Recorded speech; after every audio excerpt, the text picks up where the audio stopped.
somebody called me yesterday and had a couple of questions. Hey, Alan, it's good to see you. Hey, Hey, how's it going? oh, it's good. It's going good. It's good to see you. Um, so again, somebody give me a call and asked me about some I mean, no background noise, everybody. If you don't mind, mute yourself for me. Thank you. And then, just you unmute if you have a question that you want to ask. Here, I'm gonna do it.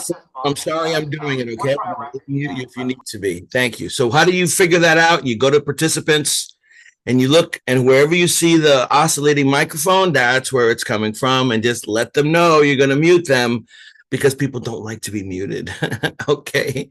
Um, okay. So again, somebody who I guess follows me on social media and what have you. Um, Good morning. It's good to see you.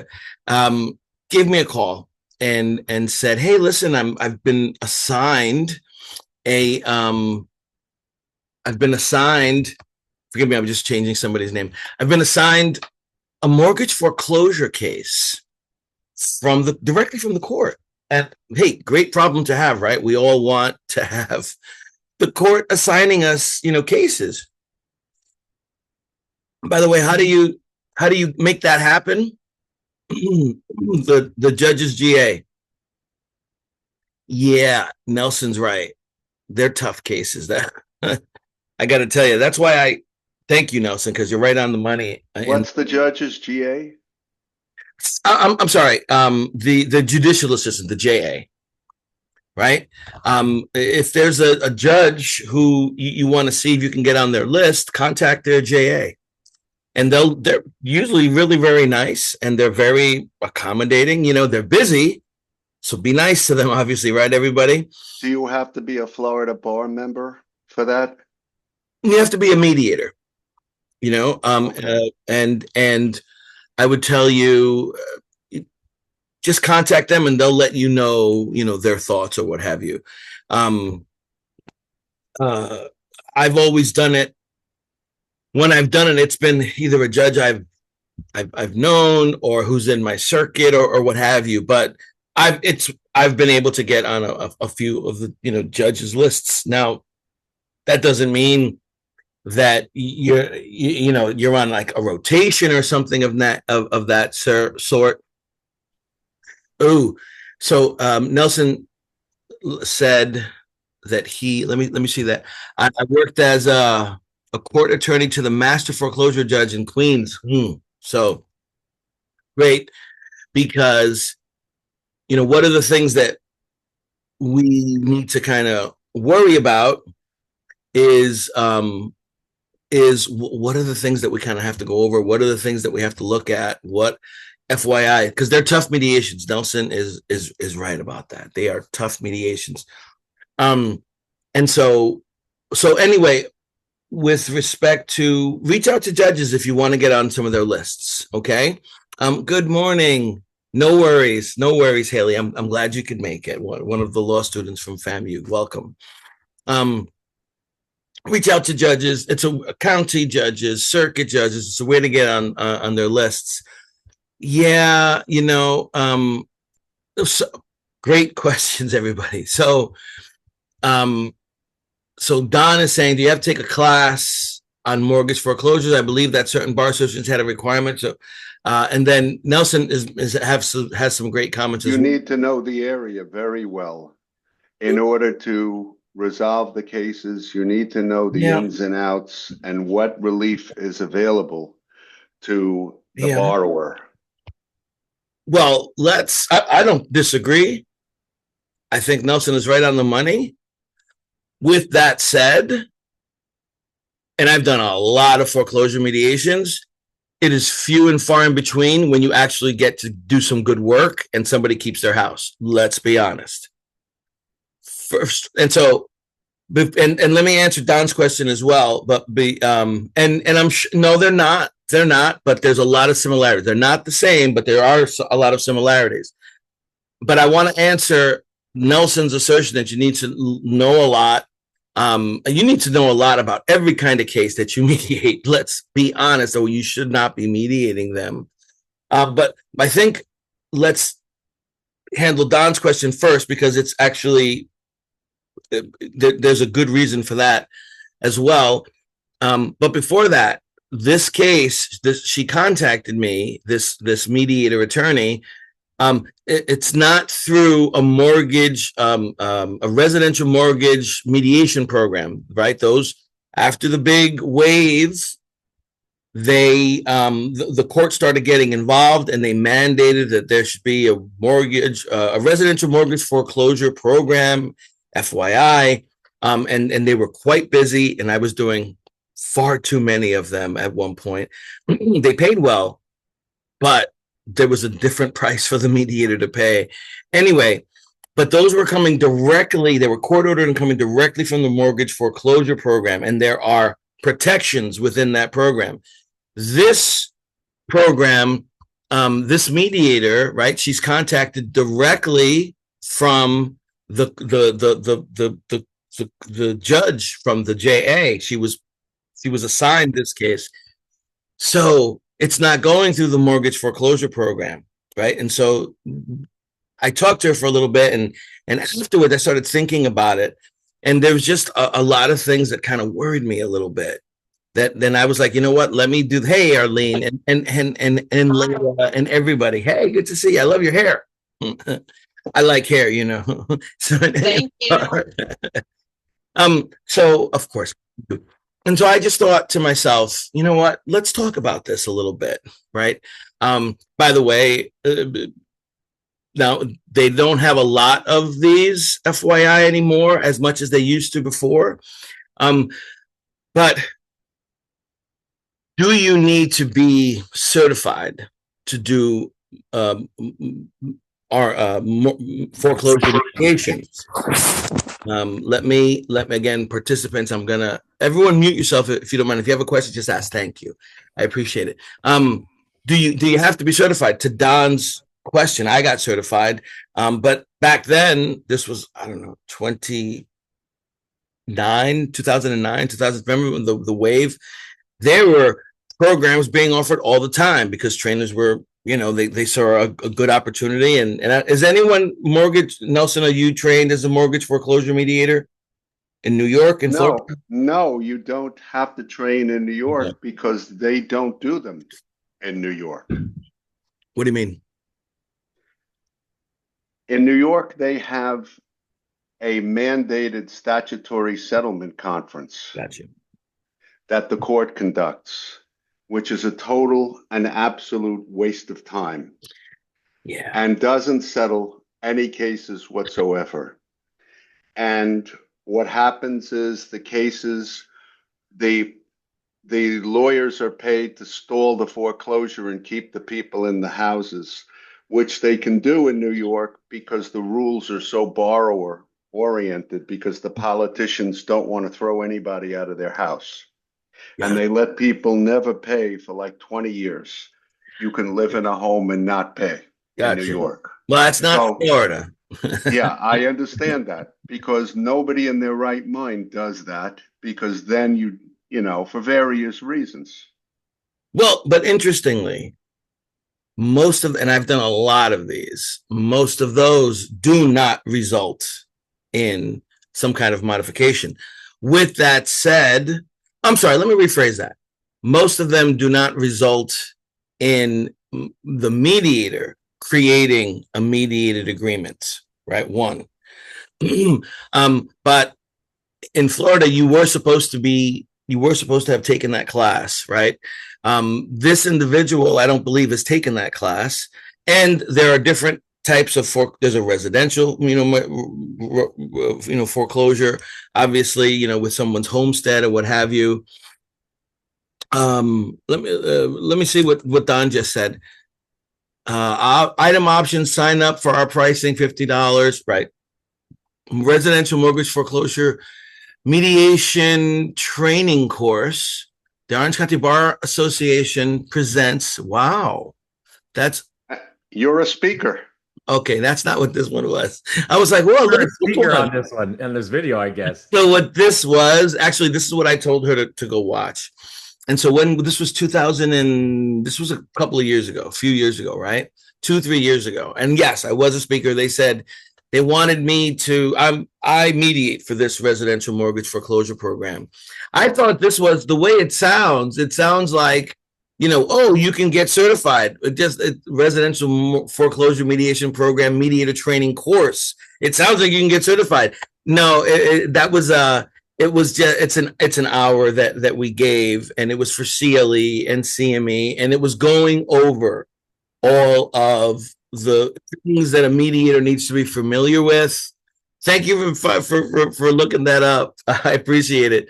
This is what I referred her to. She said, "Is there anything that I can view?" And myself and another attorney, Robert Branson. Yes, that's right. Very knowledgeable attorney in this regard. We presented, and I want to say it was a little more than it was a little longer than it was 3 hours, and it was a great program. FYI, everybody, if you want to see a good one, this isn't. I don't sell this. Clearly, I would have known this, right, Don? This is sold through the Orange County. It'll be right there, Nelson. I saw your name and had to do the shout out for you. I wish I got paid for this one. I don't. I did it for them. It's a good thing to do, to work with your local bar association, but it was a great 3 hour program. If you want a nice overview, everybody, this is a good one. I think it's worth every penny. There's CME and CLE credits. And there was really good information, right, for the borrower, for the mediator with respect to the things that you're going to encounter here in Florida. And there are a lot of interesting things that we went through, in it. And so I would recommend it, right? But what this isn't is the program, Don, that I thought this was. And that is, it was like a 2-day program that you paid. It was like $250. And then you got certified to deal with mortgage foreclosures in the respect to what, Nelson, to what you were talking about, the things that you have to know about to be able to do these. And Nelson, before I give it over to you, I would tell you that yes, it's important to know those things, but every single one of these issues, these foreclosure issues, like every other mediation, they are very specific to the case. And so who goes first? The bank is gonna, or the entity that is foreclosing, and their attorney is, and there will be an attorney for that financial institution there, and along with a bank rep, they're going to go first, and they're going to say, this is what happened. And in essence, they're going to lay the groundwork for not only what it was that happened, but where this borrower finds themselves. And by the time they're done, you're going to have a really good idea if there's anything that can be done or not, FYI. Nelson, what were you going to say before I, keep on going? Because there's so many little things to talk about here. This looks like a good program, and I'll probably take it, but because I don't know Florida, but you really need to know, to answer Don's question, you really need to know what the options for modifications are. Yes. And what your chances of getting this borrower a modification from the bank, keeping in mind that it's at the bank's sole discretion. Yes. Whether they give you a modification or not. They don't have to give you anything if they feel you are not a worthy borrower. Well, I'm going to push only a little. They have to act in good faith. That's probably what you're going to say. Okay. Well, that was a different one that I'm going to be the good faith. Oh my gosh. Yeah, everybody, I have talked often about the handful of times that I have adjourned or stopped a mediation. Guess what kind of mediations they were, Nelson? Foreclosures. Foreclosure mediations. This good faith issue? Yes or no, Nelson? right? It's the overriding issue on the bank's part because, and number one, I mean, I've done many mediations for foreclosures for my judge in the foreclosure part. Yeah. And almost every single one was a waste of time. And the reason is because the bank feels they have a slam dunk case. And I would never let the bank do that statement of their tale of woe that they give as a lender with this borrower that they trusted with their money and who didn't make a single payment before he went into default, because that's what you're going to get. Well, so let me, gosh, there's so much to talk about on this one. You know, the more that I was thinking about it, the more I started to like, oh my God, then there's this, and then there's this. So that one example Nelson just brought up, yeah, you're going to get them. But Florida isn't necessarily like that, so to speak, without, you know, deep diving the politics, what have you. I would tell you that the majority of the cases I have seen, they are sad stories, to be quite honest with you, right? They are very, very sad stories. And your heart's going to go out to these folks. And the other thing I loved, you know, about Nelson, the way you were telling it, is it was almost putting, hey Joe, it's good to see you. Hey, how are you? At the Emmy. It's almost putting the bank in, you know, the big bad bank. I want to remind everybody, yeah, don't get me wrong. You're gonna feel that way, you're gonna see that. But by the same token, they're not. It is rare the one that never made any payments that I saw here in Florida. There were a couple, and you knew it was like, yeah, come on, guys, really. But for the most part, it wasn't that. It was, and remember, this was the tail end of the foreclosure wave in 2010, and so it was really, really just heartache for people going through things. And so I would tell you, the first and most important thing here is, one, for me, it was bringing my emotional intelligence notched up very, very high. I would agree with Nelson in that the majority of these cases are not going to result in a modification. Have I seen them? Sure. And probably 20% of the time, 15% of the time, something like that. The majority of them, there's not much we can do. And this is that. They're very similar to HOA cases in a way, although with HOA cases, there's probably 40% cases, maybe ish. There's some kind of they'll figure something out because their backs are against the wall. They've got to pay or lose their house. This is a little different. Some of these folks can't pay, right? But in both of those kinds of cases, it's about coming to it with your emotional intelligence ratcheted up high, because this is sometimes about helping these homeowners who are going to lose their house get through what is a very tough mediation for them. You're going to see for every one of the mediations we do, family, circuit, whatever, this is someone's tough day. I understand. But when we're talking about someone losing their house, this is where the faucets, I mean, it can be like a bad family case.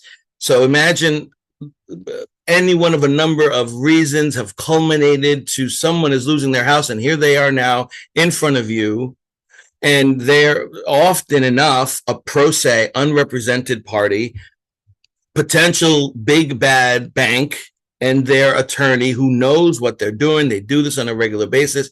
And this unrepresented party have no idea what's going on, and they just need help. And it is heart-wrenching. And I want you to remember, you're the bank's neutral as well.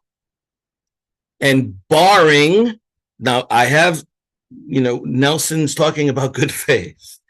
Yes, I have seen the banks act in bad faith. You will know it when you see it. Like, what is it? Like, how do you know what bad faith is? You'll know it when you see it, right? It's a very hard thing to define. But Um, barring you seeing bad faith, let's remember they have the right to foreclose. And so long as they're doing everything the right way, you're there to move that along. I know, but in Florida, they do, right? And so the fact of the matter is now, but we have to be careful. And this is why I really kind of wanted to talk about this. Like, so for instance, everything is confidential in mediation, is it not? Right? Yes, it is. And so when we do our mediators report, what can we report? Agreement. Now, Nancy, go ahead, please. Now, this is just like we're talking about all the options or the things that we need to be aware of in these cases. And I've been seeing this in legal clinics a lot. People can't pay their mortgage because of their insurance and their escrow has skyrocketed. Mm-hmm. And that may be something that you can actually help with when the bank realizes, and if they look, they know that the escrow has gone up. But a lot of times there may be different insurance companies that could help bring that payment down.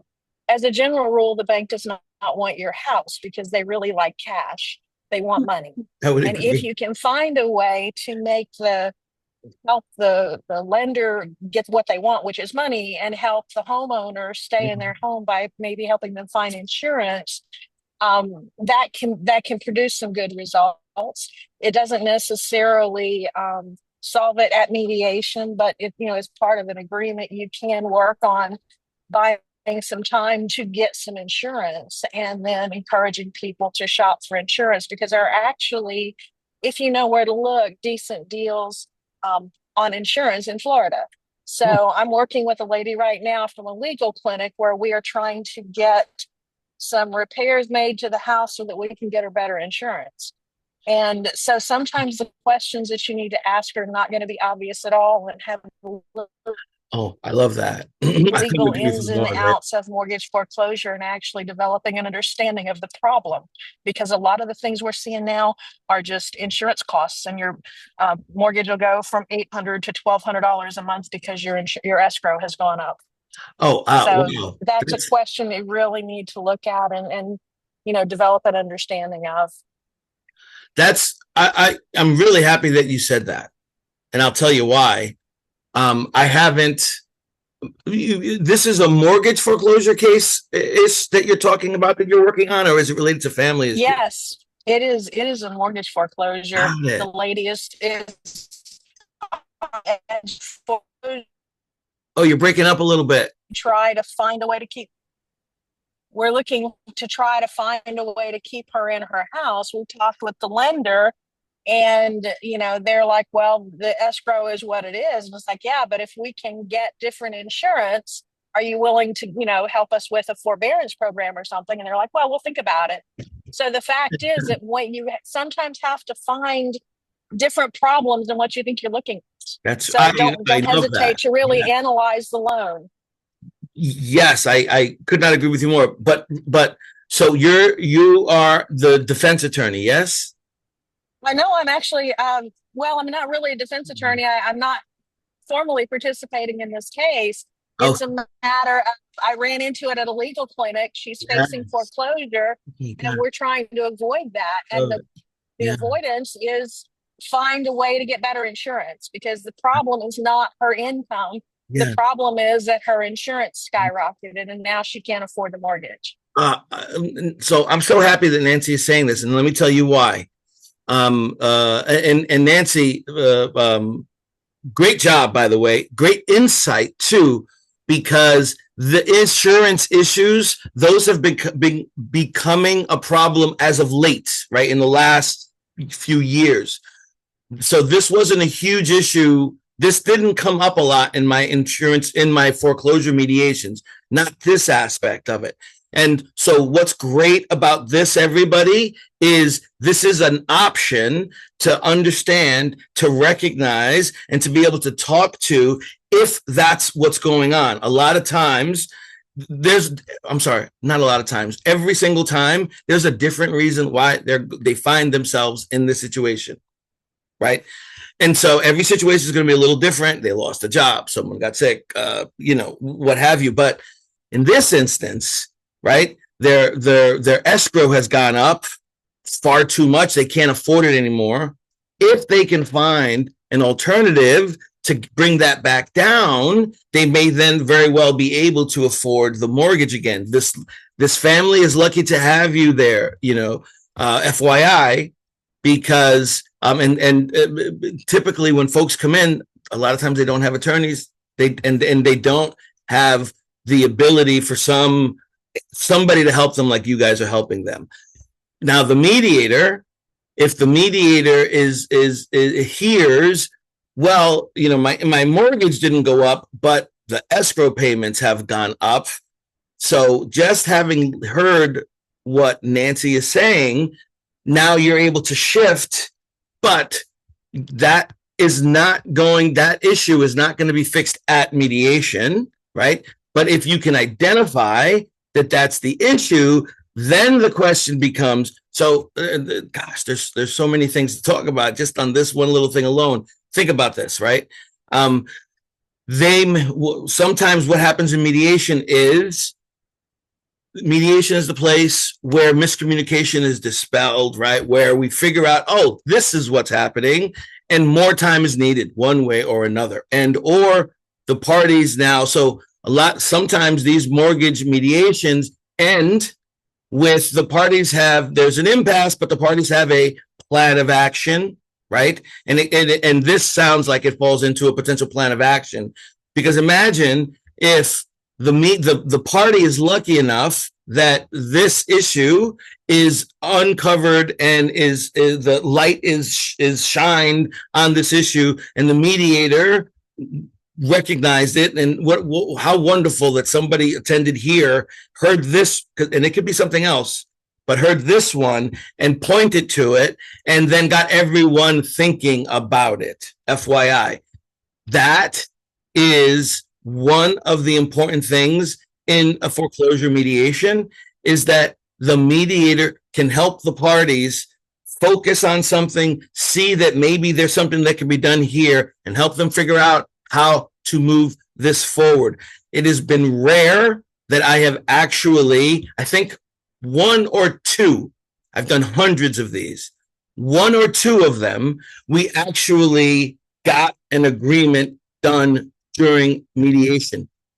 Other than that, even the good ones, they were, like Joe Knight likes to say, they were successful impasses, because the parties were able to talk with the bank, and they were able to enter into, to Nelson's point, the bank is going to, in the beginning, when they give their opening statement, the bank is going to say everything that from their perspective, what's gone on, when the payment stopped, how much is owed, and according to that institution, what programs this buyer is, this homeowner is going to be entitled and or eligible to participate in. And sometimes you're able to recognize, they will say, so we do have a program, right? Or they have been offered, a repayment program. And so then when and if the parties are lucky enough that some kind of answer potentially is found, and it could be something like they just need to be able to afford the escrow along with their mortgage, or that they fall within the program of, and it also depends on the kind of loan it is. If it's a federal loan, then there are going to be federal programs that it's going to be entitled to enter into. But it's not typically the mediator who has to know what those programs are. What I'm telling you is the bank rep will say, because this is a X type loan, these are the criteria that these are the possible modifications that they're eligible for, and based on the criteria with their loan and the way and the amounts that they're making, they're going to be eligible for this program, and or this program. You're going to hear what it is they're eligible for. And then you're going to start trying to help the folks fit into that parameter, potentially. If you can recognize something that's going on, like what Nancy is saying, now you're really a hero. But being a hero in these kinds of cases isn't always about helping them find a solution. It's about helping them through the mediation and giving them the empathy they need. That is half of the battle for me in these kinds of mediations. And it's not about blame. It's not about what's fair or unfair, FYI. It's about seeing what you can do and giving deference to the attorney for the bank and the bank. You don't want them, in my opinion, you don't want them to see you as adversarial because you want to lower their guard. You don't want to raise their guard, right? One. And with the homeowner, I think the empathy is needed to help calm them down and to get them through. These are not easy kinds of mediations, FYI. Now, but again, you will know, you will see, right? And this instance that Nancy was talking about, I love it. It's great. Tuck it in somewhere, but that is a very specific instance, and someone is going to say something that is either going to bring it up, or if you're lucky enough to have heard Nancy say that, you might say, "Oh, is that an escrow issue?" FYI, but that is specific to this particular homeowner. Right? This is what happened to them. That's not going to be what happens to everybody. Everybody's is a little different, FYI. Now, with that said,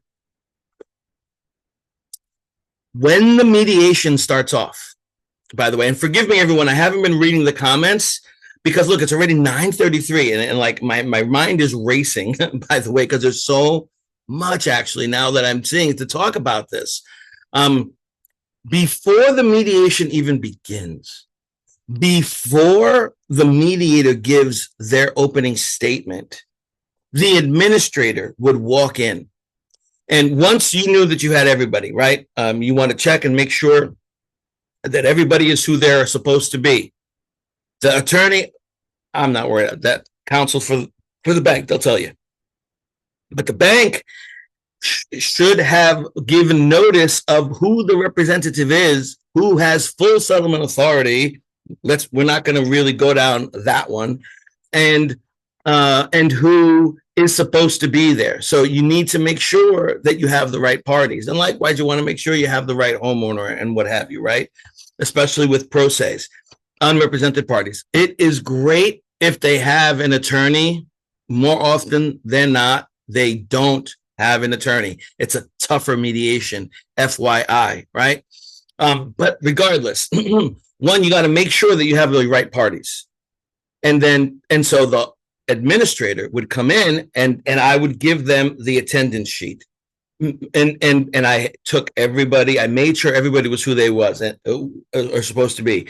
And when the administrator said, okay, we've got everybody, before they would give it to me, the administrator would ask 3 questions at least. Why? If the administrator asks questions, that is not confidential. Does that make sense? And that can be reported. Of the times that I stopped mediation, it was because one of these issues came up, and boy, was I in a bind, right? Because it's tough for the mediator to have to be the one to do this, but we're the guardians of the process. But luckily, they took it out of the hands of the mediator because people get pissed. Who gets pissed, by the way? The mediator has to adjourn. I mean, the attorneys for the bank are going to, and the bank, but screw the bank, respectfully. But the attorneys for the bank are going to get pissed. And then, and typically it was an of counsel, somebody, not the attorney of record, somebody who's covering for them. And you know, the bad thing about of counsels is they never want to do anything that's going to mess up their client's position. So they're going to be very remiss to change something. Why? Because they want to keep everything status quo so that this can go where? Directly for summary judgment, if possible. So they were a problem potentially, these of counsels, but with the administrator coming in, the administrator would say, okay, so we have everybody, and they would make sure that the bank rep they will make sure that the bank rep who's listed on the Form A is the bank rep who's there. And then that bank rep will say, yes, that's me. Okay, great. And do you have full settlement authority? So we're not going to go down that rabbit hole, right? But they will say, yes, I have full settlement authority. Once in a blue moon, though, the bank rep says, well, no, I don't. I'd have to check with. And the administrator shuts the mediation down. Doesn't happen a lot. Well, I'm sorry. Let me backtrack. They won't shut it down. But what they'll do is they'll turn to the other party and they will say, well, do you still want to move forward or not? Or if it's not the bank rep who's supposed to be there, do you still want to move forward or do you want to, reconvene at another time? If they have an attorney, what's the attorney going to say? What's a good foreclosure defense really about? It's about time. They're going to say, yes, we want to come back. But that's up to them, right? That's the first place. Then they will say, did the bank and the homeowner have the ability to exchange documents? Did you send the homeowner what they needed to be aware of that they needed to bring today? Yes or no? And if they say no, they shut it down. I'm sorry, no. Again, let me stop. They'll look at the bank, they'll look at the homeowner and say, hey, what do you want to do? And usually if there's an attorney, they'll say, we're going to come back. Why? And why was it that of the times that I did it, this was one of the issues? Think about it.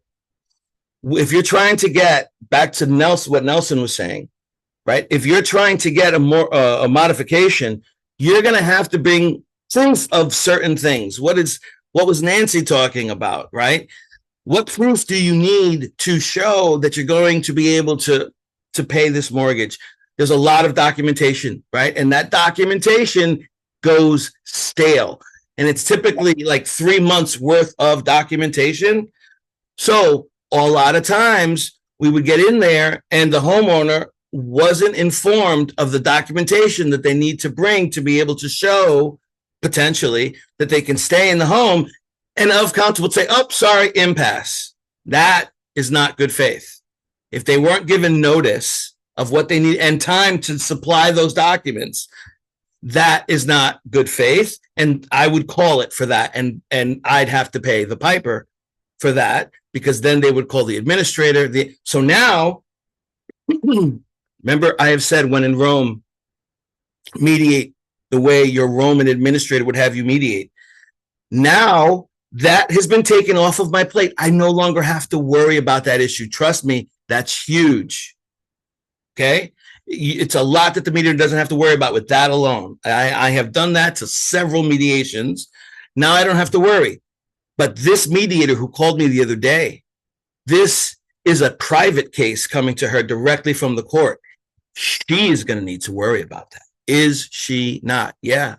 Yes, she is. And if I were her, I would have my administrator come in and ask those questions so that I could report it if, in fact, that's the case. If you see what I'm saying, everybody. Now, but let's assume we get past that. But you see, there's one big hurdle right there that the administrator takes care of for the mediator now. But if you're not in that kind of case that they're going to do it, you should have somebody else do it so that it's not confidential. One.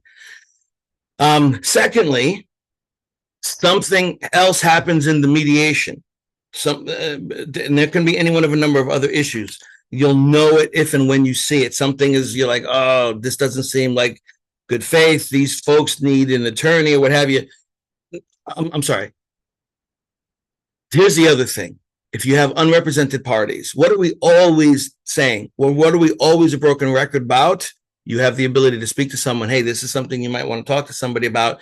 And if they say, I really need to talk with somebody, you're going to give them the chance and you adjourn mediation. Ask the other party.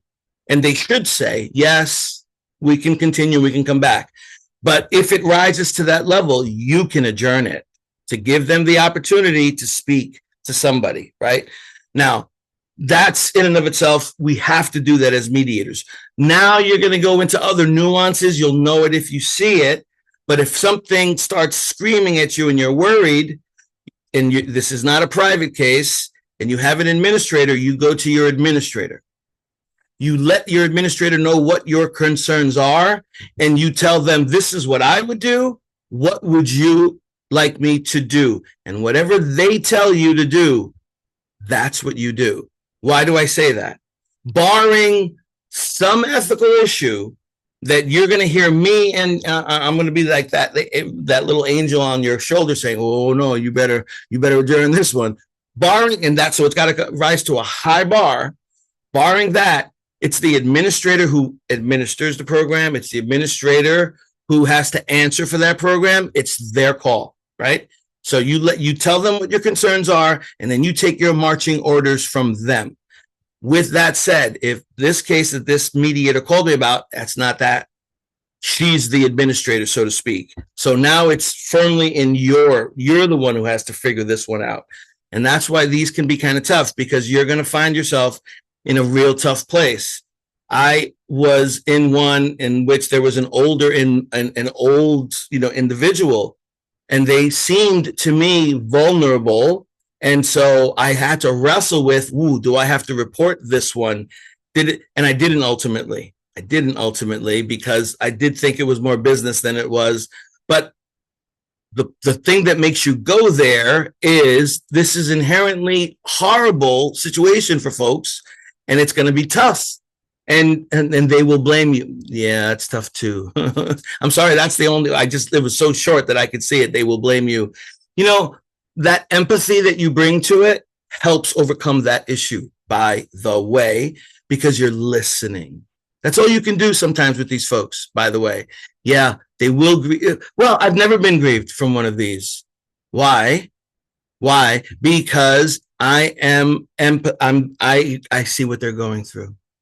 And they know, and they see that I see what they're going through. One. Let me shift our focus really fast, because we only have 60 minutes. We're not even at the surface. Do the 3-hour thing. It's worth the $50. I'm not getting paid for that, by the way. But it was a good one. I promise you. So anyway, okay, look, when Nelson said the mediator has to be aware of, yes, he is not wrong. But in my experience, the most important things were asking, well, one, take great notes. There's a lot of numbers going to be thrown out. Make sure you are familiar with all of the numbers. Take great notes on the numbers. One, take great notes of the dates, right? Take great notes of the things that the parties need to send to the bank, right? Make sure that you have everybody's contact information available, everybody, to give specifically to the homeowner, right? Make sure that whatever it is that they need to get into the bank, that you know what it is. What's that time frame? What number of months and of different issues and different documents do they need to send in? Make a detailed list. And you check with the bank and their rep, and they're going to say, yes, hey, I have this list. Can I make sure that they have this information that we went over here? You're being very helpful in that regard at the very least, right?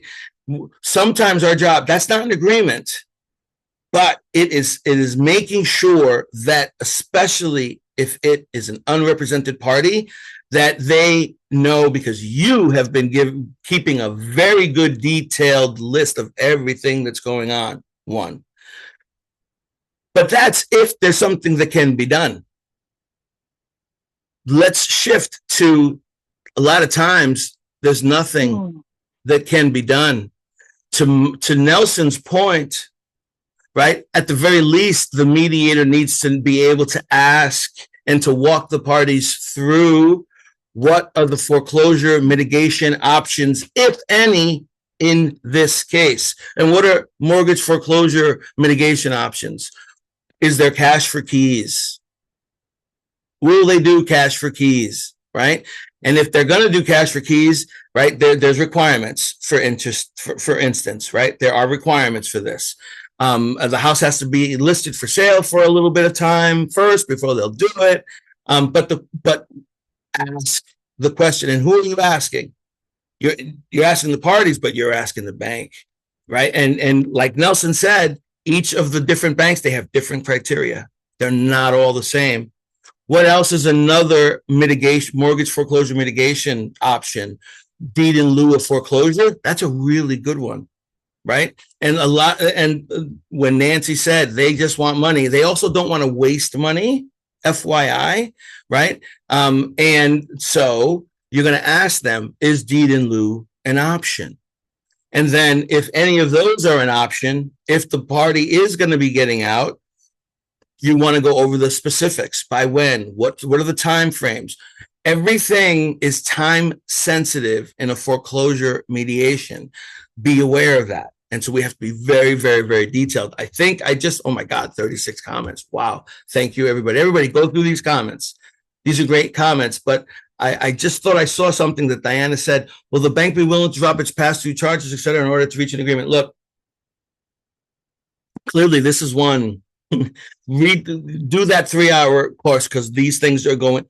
This is going to be spoken about by the bank's rep. They're going to tell you if they are willing to do so. I promise you. Now, hopefully, if you do these cases, the homeowner has an attorney. Your level of angst will go down. It is that attorney's job, and they're typically a foreclosure defense attorney, right? But you're always telling these pro ses, hey, this is something you might want to talk to a foreclosure defense attorney about. What is really a foreclosure defense? A stall. A stall. Ain't that the truth? A legal stall, right? The attorney, they're paying that attorney to do nothing more, typically, than to delay the inevitable. Nelson's absolutely right. And it's worth its weight in gold, yes or no? 5 orders to show cause to stay the foreclosure sale. Yeah. 5 motions to re-argue a decision on a motion. Discovery. Depositions. They'll do all of that, right? Mediation requests, and every single one of those requests has what? 1 to 3 months of time attached to it, at least. So it's worth its weight in gold, right? And if they do have an agreement, now let's shift focus again. We're jumping all over the place, everyone. If they do have an agreement, right? There's going to be time frames, important time frames associated with that agreement. They're going to have to do a number of things for it to take hold. If there's a modification, those modifications have typically, it's like 3 months or more, that whatever agreed amount has to be paid, must be paid. When does it start? When does it end? And then when it ends, that's when their modification really starts. And so we have to ask questions. Who are they going to be contacting? When do they need to contact? How is this? So you see, that sounds like an agreement, but we're not typing that up. That agreement is going to come directly from who and to who, by when. When do they have to sign it and get it back? When does that payment have to be sent in? And all of this stuff we have to know to ask, because sometimes our job is just making sure that everybody has a very good understanding of everything that they said, all of the numbers, all of the dates, all of the contact information, all of the emails with specificity, right? Because if they miss one of those payments, if they don't, and who is going to send them that document? Who do they send the documents back to? Do they send it directly to the rep? Do they send it to the attorney? And is the attorney going to send it in? There's a lot to keep track of. Now, when Nelson says you need to be familiar with I don't disagree with Nelson, but the fact of the matter is, I have never in hundreds of mediations ever had to deep dive them or write it up, because this financial institution and the bank that is representing them, they are going to be sending those contracts out. Do you see? And the banks typically, and their attorneys, yes or no counsels, they don't want to tell the bank, the court, that there was an agreement. Why? Because they want to be able to go right to final judgment. So they're almost always going to say, no, Ty, this is an impasse. They don't want you to say, oh, there was a partial agreement. They don't want you to say that, and is that okay? I'm everybody's mediator. This is the place where we have to be really careful, barring bad faith, and you will see it in these cases from time to time. But there's a difference between bad faith and a zealous advocate doing their job. And it may seem unfair, but the bank has the right to foreclose, and barring the bank doing some weird stuff and that you recognize and you don't think is okay, they have the right to foreclose, right? Just because this little old lady and her 3 grandkids are getting displaced from their shoe of a house, you know, the what I'm talking about. Yes, your heart's going to go out to them. They didn't pay. Their escrow went up. This happened. I know it's tough. So, yes, you need, but more, I would say you need to be aware to ask the right questions based on what you see is happening. Experience will help you see it, but know when to ask, and to ask about the mortgage foreclosure mitigation options, right? That much, it's helpful to ask. If there's a cash for keys, what is that procedure? When should it happen? How many months? How much is it? When do they have to give those keys in? And there's going to be follow-up between the parties, right? So making sure that the parties know who they can talk to, know who they can contact, know what they have to send in, know when they have to send it in. That is if it even goes there. The majority of these cases, short sale. Thank you so much, Nelson. Yes, you see, that's right. Can there be a short sale? Typically, the short sale has to happen. They have to try it before there's a cash for keys sometimes, right? But that's exactly right. Well, I mean, sometimes every bank has they'll have different requirements for qualifying for something, for doing something. But the important thing is to ask. That's our job in my mind, right? Are there options for these individuals? Sometimes the best option is a good foreclosure defense. You can't really say, you can say, hey, you know, you can talk to someone.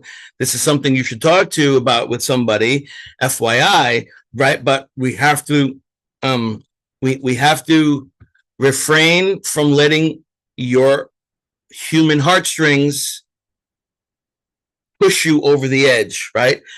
Helpful in these kinds of mediations is knowing the questions to ask, is being empathetic, keeping a track of every single number, making sure that everyone has all the information they need, right? FYI, it is not necessarily adjourning if someone is in bad faith. That's not going to happen the majority of time. That's going to happen once in a blue moon. And when it happens, then you're in the hot seat, my friend. So I don't want that to happen to you.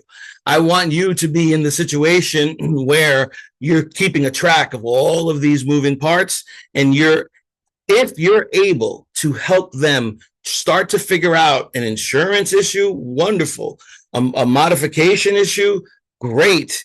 Or getting the documents. Sometimes it's nothing more than getting the documents in order for them to be eligible to be considered for one of their programs. And the only thing you can do is make sure that you help them understand what those steps are with specificity, and give them all the information that they need. Make sure everybody has all the information they need before they leave. And I would always look to the bank and the attorney at the end and say, hey, when we were in person, let me give you this to look at. This is everything that I've taken down. Is it okay for me to share this with them, with the homeowner? They look at it and they go, absolutely, Ty. Yes, thank you. Because what I did was make sure that everybody had the information that they need. And regretfully, in my experience, that's what these are all about. Making sure that everyone has the information that they need and asking the right questions. Once in a blue moon, you're going to help somebody keep their house. Once in a blue moon. For the most part, you're just making sure that information is going the right way. But if this is private, that thing in the beginning, have your administrator ask those questions. Look up any foreclosure administrative orders in your judicial circuit. See what they say. FYI, okay. But listen, we could still keep going, and it's already 9:57. Isn't that interesting? Everybody, forgive me for not having paid more attention to the comments. I'm sorry about that. There was just so much, but there were great comments here. Please go through them. Wow. Look at this. Great stuff. Any final thoughts? Nelson, I saw you putting a lot in. Everybody, hey, wow. It depends, depending on where you are and how the borrowers respond and react. And in a lot of times, their mental state. Yes. You may not wish to involve yourself with the mediation process in foreclosure because it can be very punishing. It can be. I'll actually, Nelson, I'm glad that you said that. To be quite honest with you, the ones, yes, it can be. These are not easy mediations to deal with. I used to get paid in the beginning. Well, I think it was $550 for each one. And I would do 4 of these once. I remember a couple of times, like 5 a day back when it was bad. Those were good paydays, but there's mental anguish that you have to do. These people are losing their houses. It is really tough. It is like a tough family case, just doesn't last as long. And your heart goes out to these folks. And that you have to remember to be everybody's neutral. Well said, Nelson. And if you don't enjoy, I remember how I say mediators have to be comfortable in the uncomfortable place. But this is a really uncomfortable place sometimes. Nelson is right on the money in that regard. And if you know you're going to be uncomfortable, maybe these aren't the mediations for you to do. Nelson, well said, because he is not wrong. These are tough cases to deal with. And that's why I say the way the mediator shows up, that empathy, it's half the battle. Because when they see you hearing them, there's nothing you can do for them. But you listen. By the way, everybody, you listen in these. You let them get it off their chest. That's helpful to them. And then what do? This is LLVR all day long. And typically listen, right? Label them, validate them, and then reframe it. But you want to get them as calm. They're going to be emotional. This has been my house for 37 years. My kids grew up here. I'm on a limited income. I'm going to be in the street. It gets worse than that. And what do? Listen, label. I'm so sorry you're going through this in caucus. I'm so sorry you're going through this. I know that this is probably the worst time in your life.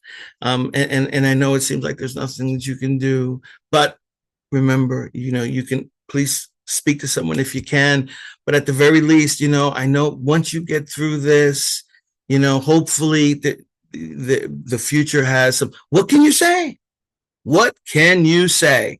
How you show up is half the battle sometimes.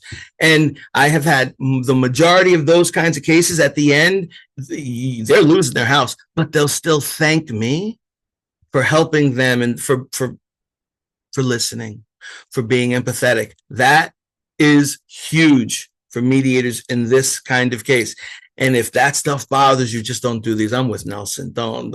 These are, every once in a while, I'm like, oh my God, that was hard. You know, it is. That's what these are all about. Nelson, great last words, so to speak. I agree. I agree, right? But the money is not that good anymore anyway. So, and Nancy agreed, great out of the box thinking. I loved what Nancy said as well. That was what I loved about that one, was especially nowadays, you might see that. So to know, to look to the escrow, is there a way to get the escrow down? That is a great question. Oh my gosh, property taxes, reassessment, I've seen those, and those are weird, right? FYI. State, county, charitable. Likewise, Don is saying, are there state, county, or charitable programs offered in Florida to help homeowners? Look, Nancy is dealing with one of them. The answer is yes. So is it inappropriate for the mediator to inform the individuals of those? Look for those, know of those, be familiar with those in that jurisdiction. It is not inappropriate. If you're telling them, hey, you know, you can always speak with, in Orange County, or in Hillsborough County, where I do them big, they always have, what do they have? And we're probably already there. They have the attorney referral program. So refer them to that program. If you know of other, like this program that Nancy is dealing with and helping this individual, it would not be inappropriate for you to give them that information so that they can call them afterwards. That's not inappropriate. Great. That's a great point. The sale results in more than the mortgage. Doesn't the overage go to the foreclosure? Diana, that rarely comes up, to be quite honest with you. This is why the bank is happy to sell the foreclosed property at discounted values. You only need to sell the amount of the mortgage and the equity. You know, whether that's an urban myth or not, I would agree with Nancy for the most part. They want money. They don't necessarily want the property. But with that said, refinance companies, you have to wonder. And a lot of times when I've had those, I'm looking at this agreement, I'm thinking, oh my God, this seems usury. That's a whole different arena of bad faith. By the way, I would tell you, do we have to worry about it? If you're going to see bad faith, you could see bad faith in these, but it's not going to be, it's going to be a nuanced bad faith, FYI. So just don't think that this is the case all the time, but you might see it. And if that's when you're on, and I hope you don't see it, everybody. But is it possible? It is possible. Two very opposite perspectives. One is profit driven, another is livelihood driven. Interesting comments. Fees, yeah. They're interested in recovering their costs. Why are the attorney's fees so high? There's huge attorney's fees, huge. There's huge fees for the bank. I mean, just like HOAs, these are really, really tough. Cut their legal fees by at least half. We're not doing that in here, right? Anything with legal fees, that rarely comes up. I have rarely seen that come up in Florida, by the way. Yes, but it's proved typically foreclosure cases you deal with desperate people and their attorneys, and that is a prime environment to become a scapegoat.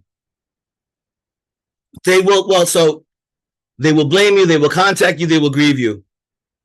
Again, my empathy, I would tell you, has kept that from happening to me. They will contact you, you know what? Yeah, sometimes they will.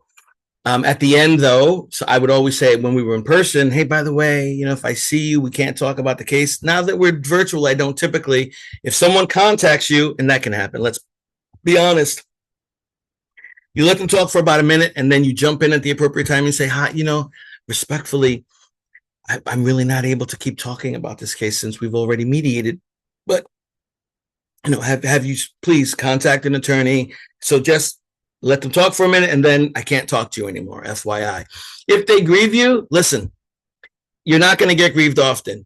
If you get grieved ever as a mediator, it's going to be once, if ever, and I'm sure you did nothing wrong. And if you get grieved, there is nothing you can do about that individual who is grieving you, because that's the way they operate, and you're going to be fine. I don't even worry about that.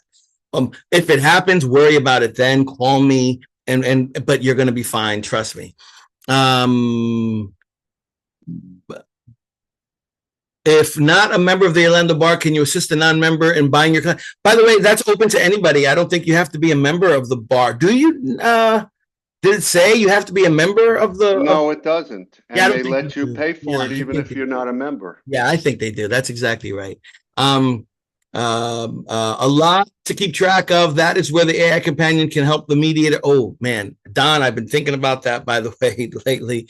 I don't disagree. That time isn't yet, but it is coming upon us soon. Everyone, let's start to be open to this. We're going to need AI assistance, FYI. Gets mediation. Reality is binding. Contract negotiation. Basically, the resolution, partial or not, materially resolved to some kind of contract. Yes, that's true.